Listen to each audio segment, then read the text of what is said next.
Bismillahirrahmanirrahim. Good morning and Assalamu alaikum.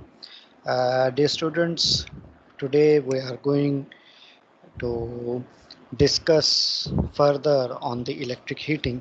In the last lecture, which is lecture number 25, we have discussed the requirement of the electric heating. What are the advantages of the electric heating over the conventional heating? And what are the advantages and the silent features of the electric heating as compared to the conventional heating. After this, we have discussed about the different modes of transfer of heat, uh, which includes the conduction, convection, and radiation. All this is about the last lecture, but today we are going to discuss further on the electric heating. Specifically, we are going to discuss the essential requirements of good heating element, and what are the issues related to the heating element. Okay, let's start from the essential requirements of good heating element. The material used for heating element should have following properties. The first one is the high specific resistance.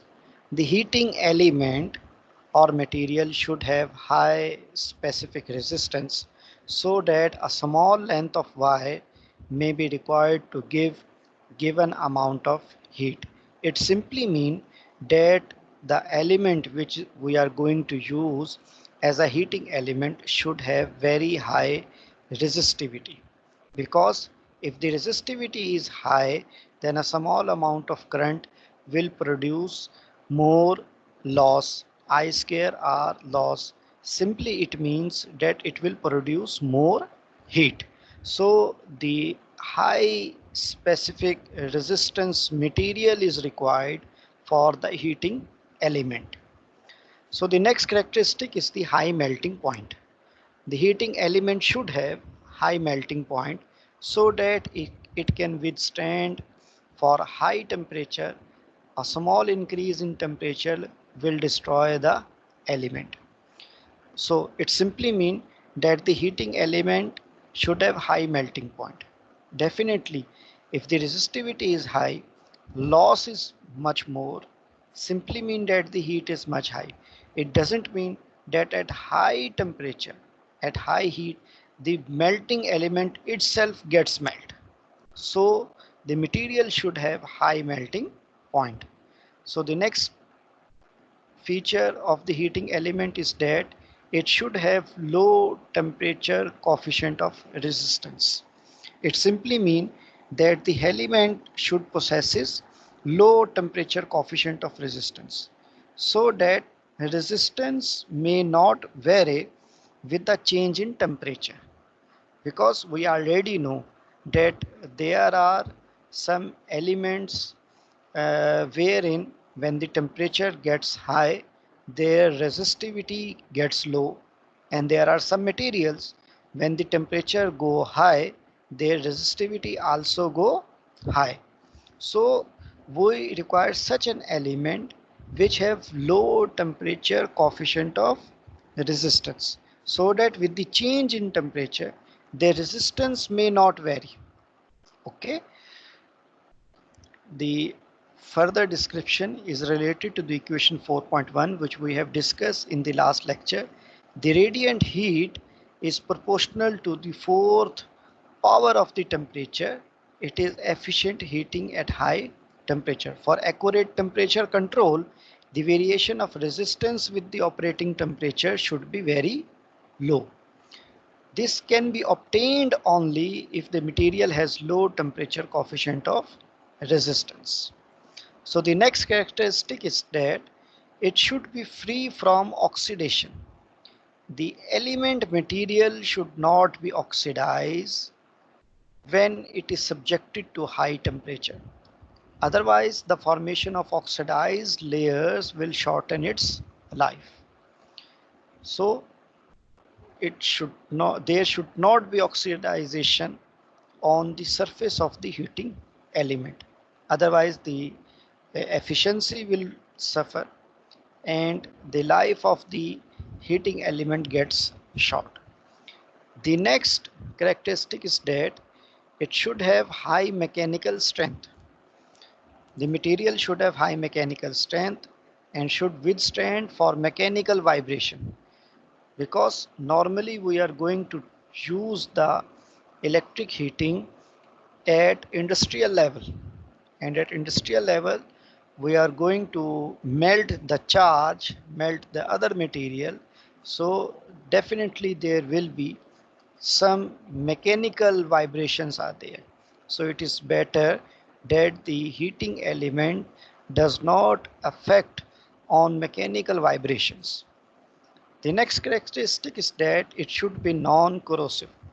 The element should not corrode when exposed to temperature or any other chemical fumes, because if corrosion occur on the heating element, its life gets shorter.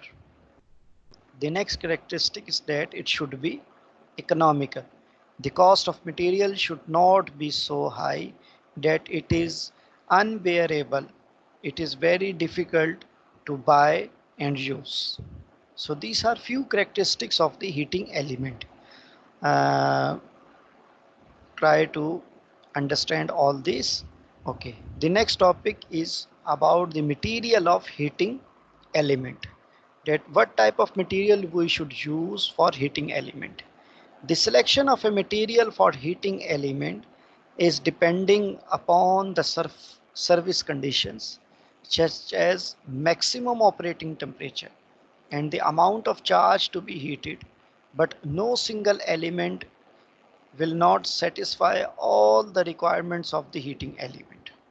So definitely, if there is not single element, then we have to merge few other elements and make an alloy, so that we can get our requirement, because in every field we have to do some compromises.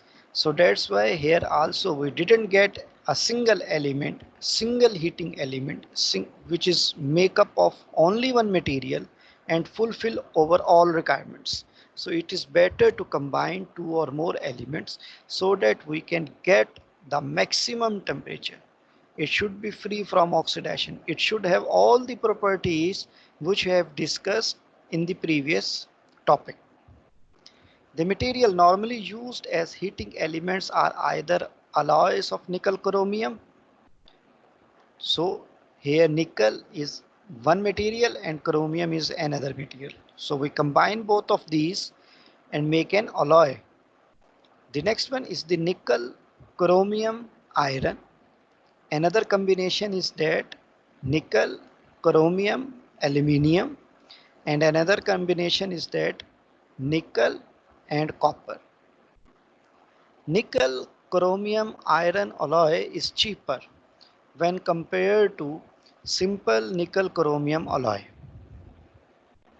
Why it is cheaper? The reason is that the use of iron in the alloy reduces the cost of final product but reduces the life of the alloy. So we are going to compromise on which thing? Either we have to do the compromise on the cost, or either we have to do the compromise on the life, as it gets oxidized soon.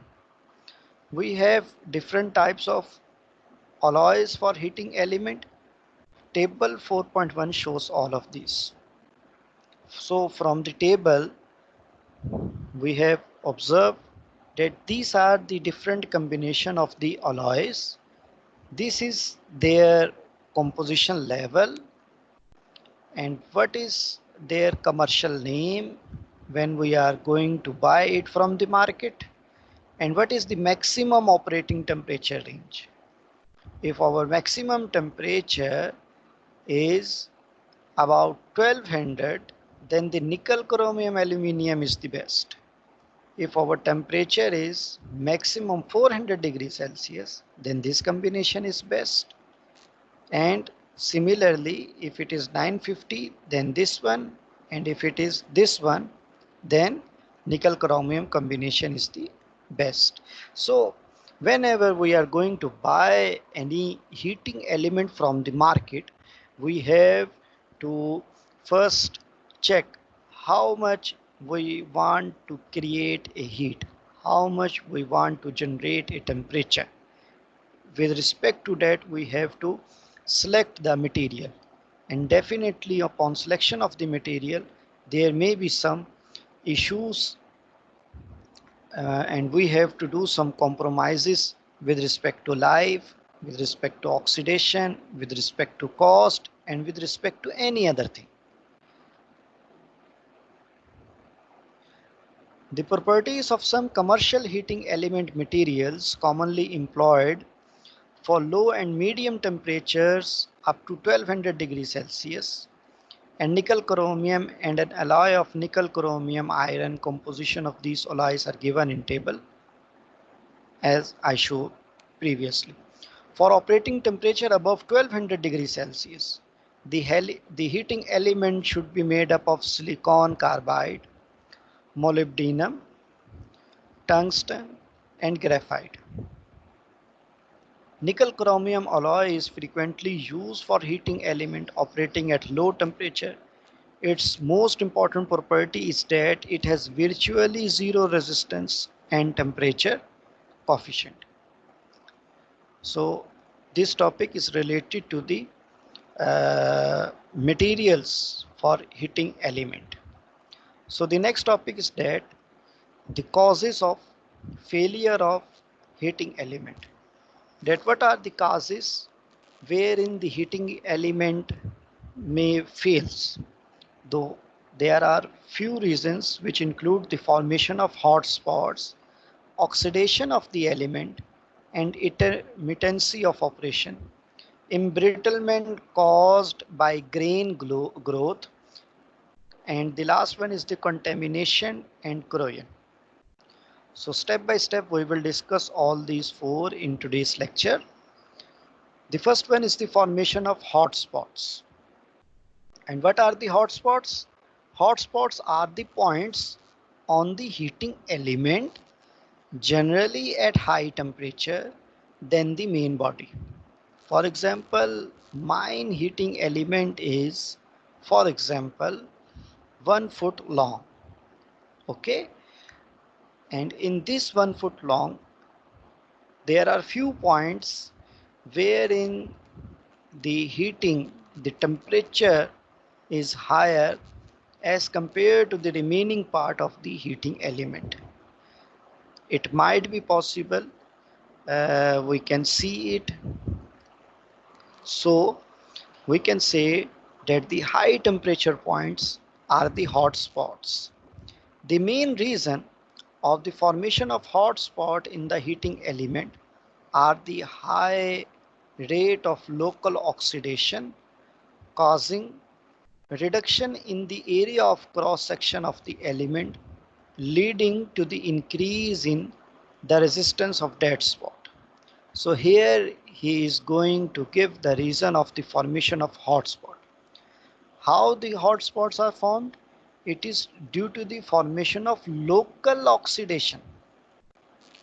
It is due to the formation of local oxidation.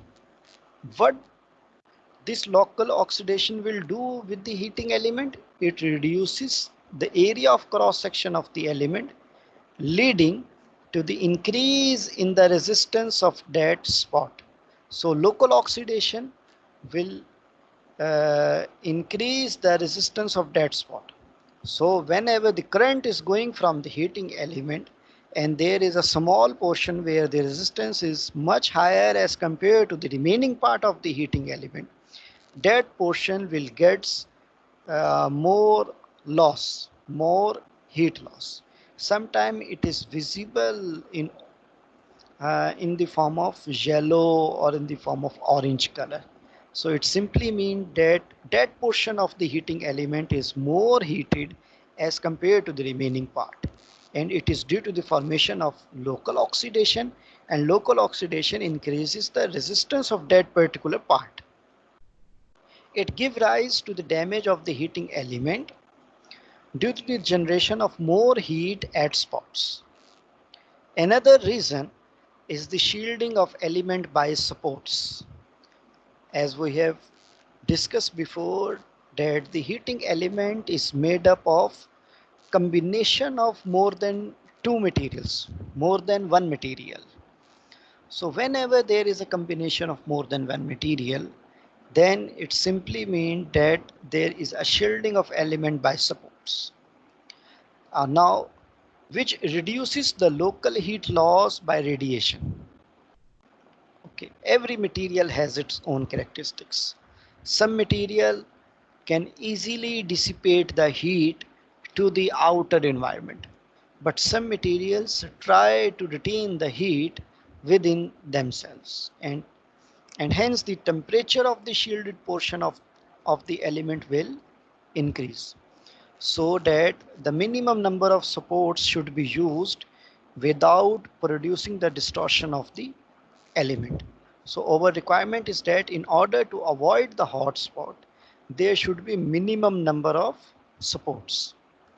The sagging and wrapping of the material arise due to insufficient support for the element, or selection of wrong fuse material may lead to the uneven spacing of section, thereby developing the hot spots on the element. So in the formation of hot spot, the first reason is due to local oxidation, and the second reason of the production of hot spot is the shielding of the element by supports. Shielding of the elements by support. So because of the reason of these two, the formation of hot spots has been done. The next one is the oxidation and intermittency of operation. A continuous oxide layer is formed on the surface of the element at high temperature. Such layer is so strong that it prevents further oxidation of the inner metal of the element. Definitely, every heat element is made up of some particular material. It may be nickel, it may be iron, it may be chromium, it may be any other material. So, every material can react with the atmosphere around the material, or it may react with the air, and in response to it, it forms the oxide O2 layer on its own surface. So if the element is used quite often, the oxide layer is subjected to thermal stresses, and thus the layer cracks and flakes off, thereby exposing fresh metal to oxidation. Thus the local oxidation of the metal increases, producing the hot spots. The next reason is the embrittlement causing grain growth. In general, most of the alloys containing iron tend to form large brittle grains at high temperature. So grains are easily visible on the heating element. It is just like a small grain at different parts of the heating element. And whenever the current is passed through the material, pass through the heating element, it gets heated, but the grains are more brighter and easily visible as compared to the other part of the heating element. When cooled, the elements are very brittle and liable to rupture easily on the slightest handling and jerks. So the formation of the grains on the heating element also distort or destroy the heating element. The last reason is the contamination and corrosion. The heating element may be subjected to dry corrosion produced by their contamination with the gases of the controlled atmosphere prevailing in annealing furnaces. The heating element gets corroded whenever it is exposed with the atmosphere. Either the atmosphere within the furnace, or either it is the outer portion. So these are the basic reasons of the distortion of the heating element. So dear students, in today's lecture we have discussed majorly about the heating element. Initially we have discussed what are the characteristics of the heating element should have. After this, we have discussed about the materials which is used for the formation of heating element, wherein it has been concluded that only one heating element is not enough to fulfill all our requirements. So it is better to combine more than one element in order to get the maximum efficiency of the heating element. After this, we have discussed that what are the major causes of failure of heating element. So for today, it is enough. And if you feel any confusion in today's lecture, or if you want to discuss something about today's lecture, you can discuss with me on your WhatsApp group, or you can discuss is during the discussion section, which is to be occurred during the official lecture hours. So for today it is enough, and thank you very much for today.